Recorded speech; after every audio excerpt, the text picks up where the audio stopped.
मोर पड़वा गवागे, मोर पड़वा गवागे। रोवत है अंखिया मोर पड़वा गवागे।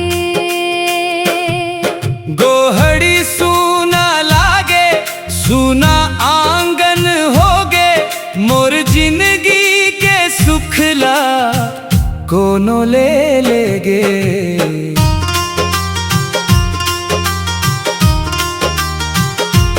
भोर भिन सारे उठ के खोजत हम डगर डगर, जंगल नदिया डोंगरी घूमत हाव नगर नगर। घंटी के वो आवाज अब सुनाए नहीं दे, मोर पड़वा बिना मोला चैन कत को नहीं दे। मोर पड़वा गवागे, मोर पड़वा गवागे।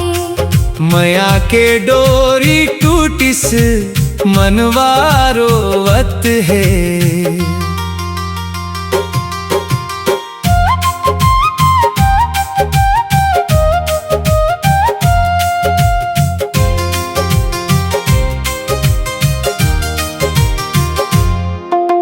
धान के हरियर खेत तोर संग लांघत रहेव, मोर हाथ के सहलैया चुपचाप सहत रहेव। तोर भोला अखिया आज मन में बस गे है, तोर बिना ए आंगन सूना सूना लगथे। गाय घलोरम भावत है खोजत अपन लइका, दूध के धारा रुक गे भर गे दुख के पिटारा।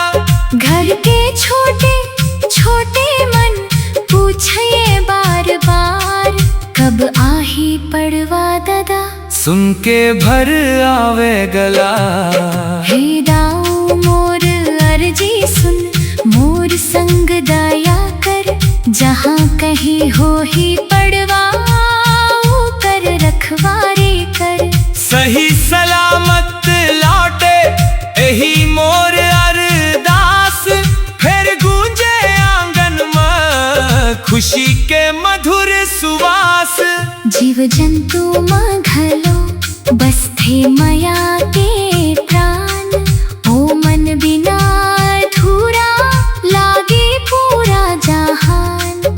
मया के डोरीला कभू झन तोड़व रे, पशु मन घलो परिवार ए बात ला जोड़व रे। मोर पड़वा गवागे, अब लौट के आजा रे, सूना पड़े आंगन ला हसीले सजा जा रे।